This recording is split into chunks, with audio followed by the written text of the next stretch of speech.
ഇന്ന് വിശുദ്ധ പത്രോസിൻ്റെ സിംഹാസന തിരുനാളാണ്. ഏവർക്കും തിരുനാളിൻ്റെ പ്രാർത്ഥനാശംസകൾ ഏറെ സ്നേഹപൂർവ്വം നേരുന്നു. എല്ലാ വർഷവും വിശുദ്ധ പത്രോസിൻ്റെ സിംഹാസന തിരുനാളിൽ വായിക്കപ്പെടുന്ന സുവിശേഷ ഭാഗം ഒരേപോലെയാണ്. കർത്താവ് കെസ്രിയ ഫിലിപ്പിയിൽ വെച്ച് അവരോട് ചോദിച്ച ആ ചോദ്യവും അതിൻ്റെ ഉത്തരവും. ഞാൻ ആരെന്നാണ് ജനങ്ങൾ പറയുന്നത്? ചിലർ പറഞ്ഞു സ്നാപ യോഹന്നാനെന്ന്, ചിലർ പറയുന്നു ഏലിയ എന്ന്, ചിലർ പറയുന്നു ജെറമിയ എന്ന്, ചിലർ പറയുന്നു പ്രവാചകന്മാരിൽ ഒരുവനെന്ന്. എന്നിട്ട് യേശു 12 പേരോടുമായി ആ ചോദ്യം ചോദിച്ചു. ഞാൻ ആരെന്നാണ് നിങ്ങൾ പറയുന്നത്? ഈ ചോദ്യം ചോദിക്കുമ്പോൾ റാൻഡം ക്വസ്റ്റ്യനാണ്. ആർക്ക് വേണമെങ്കിൽ ഉത്തരം പറയാം. തിരിഞ്ഞ് 12 പേരോടായി ക്രിസ്തു ചോദ്യം ചോദിക്കുമ്പോൾ ഇമ്മീഡിയറ്റ്ലി ഓപ്ഷൻ പോലും കേൾക്കാതെ, മറ്റുള്ളവർ പറഞ്ഞ ഉത്തരങ്ങളിലൊക്കെ എന്തെങ്കിലും ശരിയുണ്ടോ എന്നൊന്നും ചിന്തിക്കാതെ പത്രോസ് എടുത്തു ചാടി ഉത്തരം പറയുകയാണ്, നീ ജീവനുള്ള ദൈവത്തിൻ്റെ പുത്രനായ ക്രിസ്തുവാണ്. വളരെ കൃത്യമായ ഉത്തരവാണ്. ഒരുപക്ഷെ എല്ലാവരും ഇങ്ങനെ ചിന്തിച്ചിരിക്കുന്ന നേരമാണ്. ഈ 11 പേരും ഇങ്ങനെ ചിന്തിക്കുന്ന സമയത്ത് പത്രോസ് എടുത്തു ചാടി ഉത്തരം പറഞ്ഞു. അങ്ങനെയാണെങ്കിൽ ഈ ക്വസ്റ്റ്യൻ പുറത്തു പോയതാണോ? അല്ല. ഈ ക്വസ്റ്റ്യൻ്റെ ഉത്തരം എവിടെ നിന്നാണ് പത്രോസിന് കിട്ടിയത്? അതിനുത്തരം പറയുന്നത് ക്രിസ്തു തന്നെയാണ്. നിനക്കിത് വെളിപ്പെടുത്തുന്നത് എൻ്റെ സ്വർഗസ്ഥനായ പിതാവാണ്. അതുകൊണ്ട് വളരെ കൃത്യമായിട്ട് നമുക്ക് മനസ്സിലാവും, ഈ സ്വർഗത്തിൽ നിന്ന് ഡയറക്റ്റ് കിട്ടിയ ഉത്തരമാണ്. അതൊന്ന് ഇമ്മീഡിയറ്റ് ആൻസറാണ്. അതിന് ഒരു വാക്ക് അങ്ങോട്ടോ ഇങ്ങോട്ടോ മാറ്റാനില്ല. വളരെ ഇമ്മീഡിയറ്റ്ലി ഓപ്ഷൻ കേൾക്കാതെ ഒരു ക്വസ്റ്റ്യൻ പ്രതീക്ഷിക്കുന്ന രീതിയിൽ തന്നെ പത്രോസ് പറഞ്ഞ വളരെ മനോഹരമായ ഉത്തരം. യേശു കൈയടിച്ചു, അവനെ അഭിനന്ദിച്ചു. ഒരു ഉത്തരം പറയുമ്പോൾ അവന് സമ്മാനം നൽകണ്ടേ? അതിന് യേശു കൊടുത്ത സമ്മാനത്തിൻ്റെ പേരാണ് സഭയുടെ ആ സിംഹാസനം. അവൻ്റെ ഉത്തരത്തിന് കർത്താവ് കൊടുത്ത ആ സമ്മാനത്തിൻ്റെ അധികാരമാണ് അവൻ്റെ മേൽ ഈ സഭ പണിയുമെന്ന വാക്ക്. ഒരു ചെറിയ ഉത്തരത്തിന് ഇത്രയും മനോഹരമായ സമ്മാനം ഇനി ആർക്ക് കൊടുക്കാൻ സാധിക്കും? പ്രിയമുള്ളവരെ, ഈ കോണ്ടെക്സ്റ്റ് ഒന്ന് ഓർത്ത് നോക്കിയേ. 12 പേരോടല്ലേ ക്രിസ്തു ചോദിച്ചത്, പത്രോസിനോടല്ലല്ലോ. എന്നിട്ട് പത്രോസ് എന്തിനാ എടുത്തിയാടി ഉത്തരം പറഞ്ഞത്? അവൻ്റെ ഉള്ളിലൊരു വാശി എപ്പോഴും ഉണ്ടായിരുന്നു. അവനായിരിക്കണം ഫസ്റ്റ്. കർത്താവിൻ്റെ കാര്യത്തിൽ അവനായിരിക്കണം ഫസ്റ്റ്. ഈ ഒരു വാശി എപ്പോഴും പത്രോസിനുണ്ട്. പത്രോസിൻ്റെ ലൈഫിങ്ങനെ മുഴുവനും നമ്മളെടുത്ത് വായിച്ചു നോക്കിയാൽ എല്ലാ മണ്ടത്തരത്തിലും പത്രോസിനെയാണ് ഫസ്റ്റ്, എല്ലാ നന്മകൾക്കും പത്രോസിനെയാണ് ഫസ്റ്റ്. ഈ മണ്ടത്തരം എന്നൊക്കെ പറയുമ്പോൾ ഇതിന് തൊട്ട് താഴെ നമ്മൾ വായിക്കും, യേശു മരിക്കുന്നു എന്നൊക്കെ പറയുമ്പോൾ മാറ്റി നിർത്തിയിട്ട് നിനക്ക് സംഭവിക്കാതിരിക്കട്ടെ എന്നൊക്കെ പറഞ്ഞതും പത്രോസ് തന്നെയാണല്ലോ. അങ്ങനെയാണെങ്കിൽ എല്ലാ കാര്യത്തിലും പത്രോസിന് തന്നെ ഫസ്റ്റ് വരണമെന്നുണ്ടായിരുന്നു. കർത്താവിൻ്റെ കാര്യത്തിൽ അവൻ ഈ ഫസ്റ്റ് വരണമെന്ന ചിന്തയാണ് അവന് സഭയുടെ സിംഹാസനം നൽകാൻ തക്ക വിധത്തിൽ പ്രാപ്തനാക്കി മാറ്റിയത്. ശരിയോ തെറ്റോ എന്നൊന്നും ചിന്തിക്കില്ല. കർത്താവിൻ്റെ കാര്യം വന്നാൽ പത്രോസിന് മുൻപിൽ നിൽക്കണം.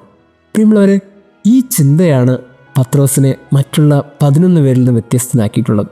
അതിനുശേഷം പത്രോസ് യൂദാസിനെ കണക്കൊക്കെയുള്ള പാവമൊക്കെയാണ് ചെയ്തത്. അറിയില്ല എന്ന് ഒരിക്കലല്ല 3 തവണയൊക്കെ പറഞ്ഞു. ഒളിച്ചു. ക്രിസ്തുവിന് മരണസമയത്ത് അവൻ ഒളിച്ചോടിയൊക്കെ പോയി. പക്ഷേ എത്രത്തോളം അവൻ ഒളിച്ചോടിപ്പോയോ അത്രത്തോളം ക്രിസ്തു അവനെ അന്വേഷിച്ച് പോയി അവനെ തിരികെ കൊണ്ടുവന്ന് അവനെ ആ സഭ പറഞ്ഞതുപോലെ ഏൽപ്പിക്കുക തന്നെ ചെയ്തു. ഇതാണ് നമ്മുടെ കർത്താവിൻ്റെ ഒരു പ്രത്യേകത. കർത്താവിൻ്റെ കാര്യത്തിൽ നമുക്കും വേണ്ടൊരു മനോഭാവമാണ് ഈ തിരുനാൾ നമ്മൾ ഓർമ്മിപ്പിക്കുന്നത്. പത്രോസിനെ പോലെ എനിക്കാകണം ഫസ്റ്റ് എന്നൊരു ചിന്ത. ചിലപ്പോൾ പറയുന്നതൊക്കെ ശരിയാകണമെന്ന് നിർബന്ധമൊന്നുമില്ല. എല്ലായിടത്തും കയ്യടി കിട്ടണമെന്നും നിർബന്ധമില്ല. പക്ഷേ കയ്യടി കിട്ടിയാലും ഇനി കുത്തുവാക്ക് കേട്ടാലും ഒരു കുഴപ്പമില്ല. തെറ്റിപ്പോയാലും എനിക്ക് തന്നെയാകണം ഫസ്റ്റ് എന്നൊരു ചിന്തയാണ് സമർപ്പണത്തിൻ്റെ ആദ്യ പാഠം. പ്രിയമുള്ളവരെ, നമ്മളൊക്കെ ക്രിസ്തുവിൻ്റെ പിന്നാലെ ഇങ്ങനെ യാത്ര ചെയ്ത് പോകുമ്പോൾ എല്ലായിടത്തും ശരിയാകണമെന്ന് നിർബന്ധമൊന്നുമില്ല. ചിലയിടങ്ങൾ നമുക്ക് തെറ്റും. ചിലയിടങ്ങൾ നമ്മൾ പറയുമ്പോൾ ആ കാര്യങ്ങളൊക്കെ ഏറ്റവും മോശപ്പെട്ട കാര്യമായി മാറും. നമ്മളെല്ലായിടവും ശരിയാകാനല്ലല്ലോ നമ്മളൊക്കെ ക്രിസ്തുവിൻ്റെ പിന്നാലെ പോകുന്നത്. ഈ കുറവുകൾ അറിഞ്ഞ് വിളിച്ചവന് ഒരു കാര്യം വ്യക്തമായിട്ടറിയാം, പോകുന്നിടത്തൊക്കെ അത്ര നിറവൊന്നും എല്ലായിടത്തും ഉണ്ടാകില്ല. വിചാരിക്കുന്ന പോലെ കാര്യങ്ങൾ മുന്നോട്ട് പോകത്തുമില്ല. പക്ഷേ എല്ലാ കുറവുകൾക്കിടയിലും എൻ്റെ കർത്താവിൻ്റെ കാര്യത്തിൽ ഞാൻ മുൻപിൽ നിൽക്കണമെന്നൊരാഗ്രഹമുണ്ടെങ്കിൽ അത് വലിയ വലിയ ഉത്തരവാദിത്തങ്ങളും വലിയ വലിയ കടമകളും നമുക്ക് ഏൽപ്പിക്കപ്പെടുമെന്ന് ഇന്നത്തെ തിരുനാൾ നമ്മളെ ഓർമ്മിപ്പിക്കുന്നുണ്ട്. ഈ തിരുനാൾ നമുക്ക് എല്ലാവർക്കും ഒരു ഓർമ്മപ്പെടുത്തലാണ്. ചിലയിടങ്ങളിൽ തെറ്റിപ്പോയാലും സാരമില്ല, എൻ്റെ കർത്താവിൻ്റെ കാര്യത്തിൽ എനിക്ക് മുമ്പേ വരണമെന്ന പത്രോസിൻ്റെ ഒരു ചിന്ത ശിഷ്യന്മാരിൽ നിന്നും സഭ ഓർക്കാൻ തക്കവിധത്തിൽ ശ്രേഷ്ഠതയോടെ കർത്താവിനെ കൈപിടിച്ചുയർത്തി. കുറവുകളുള്ള മനുഷ്യനാണ്, എങ്കിലും ഇന്നും പത്രോസിൻ്റെ സിംഹാസനത്തിൽ തന്നെയാണ് സഭ ഉയർന്നു പൊങ്ങിയത്. അതുകൊണ്ട് തന്നെ ഈ തിരുനാൾ നമുക്ക് ഓർമ്മപ്പെടുത്തേണ്ടത് ശരികളുടെ പാഠമല്ല, തെറ്റിപ്പോയാലും എൻ്റെ കർത്താവിൻ്റെ കാര്യത്തിൽ ഞാൻ മുമ്പിൽ നിൽക്കുമെന്നുള്ള ചിന്തയുണ്ടാകട്ടെ. ദൈവം നമ്മെ അനുഗ്രഹിക്കട്ടെ. നിൻ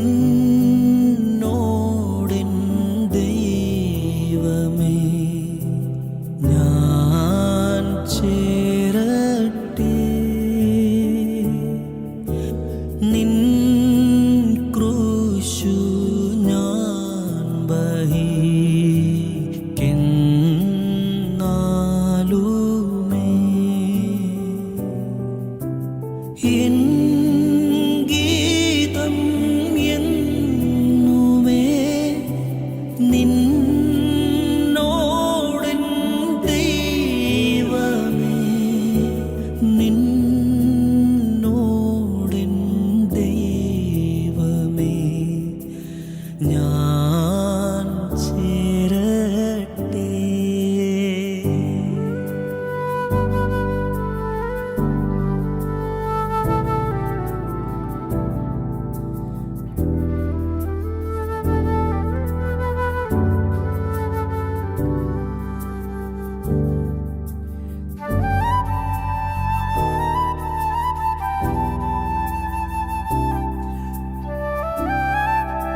നിന്നോടൻ ദൈവമേ, നിന്നോടൻ ദൈവമേ, ഞാൻ ചേരട്ടെ.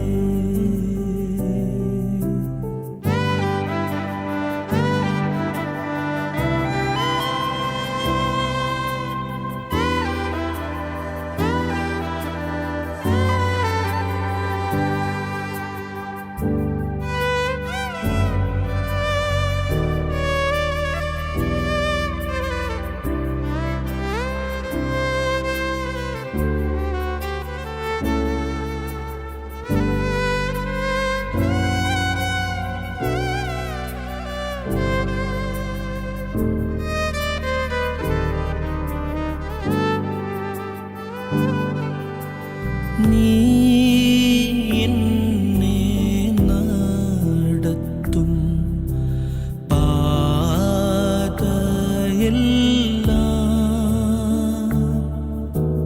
വിണ്ണെത്തും ഏണി പോൽ പ്രകാശമാ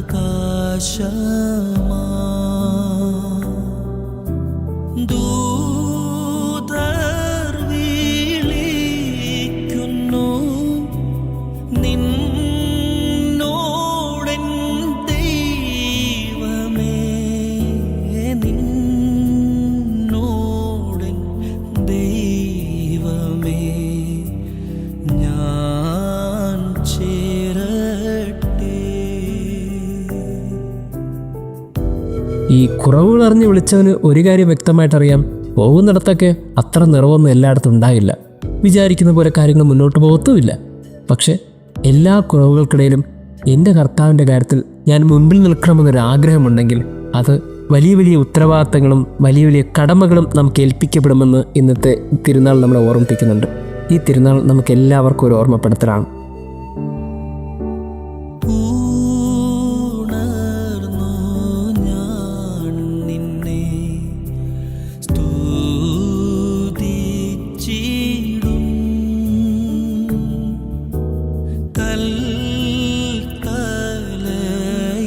കൽത്തലയിണയെ ബേഥേലാക്കും.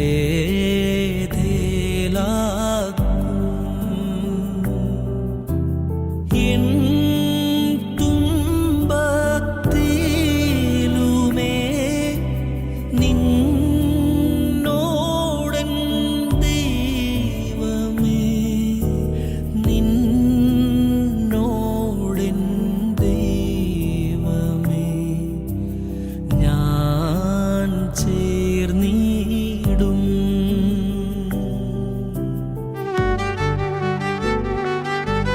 ചിലയിടങ്ങളിൽ തെറ്റിപ്പോയാലും സാരമില്ല, എൻ്റെ കർത്താവിൻ്റെ കാര്യത്തിൽ എനിക്ക് മുമ്പേ വരണമെന്ന പത്രോസിൻ്റെ ഒരു ചിന്ത ശിഷ്യന്മാരിൽ നിന്നും സഭ ഓർക്കാൻ തക്കവിധത്തിൽ ശ്രേഷ്ഠതയോടെ കർത്താവിനെ കൈപിടിച്ചുയർത്തി. കുറവുകളുള്ള മനുഷ്യനാണ്, എങ്കിലും പത്രോസിൻ്റെ സിംഹാസനത്തിൽ തന്നെയാണ് സഭ ഉയർന്നു പൊങ്ങിയത്.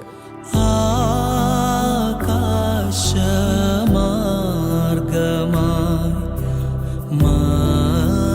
മഹോന്നതേ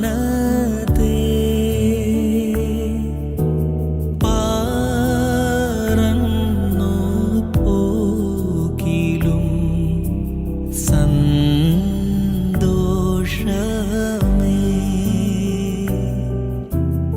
എൻ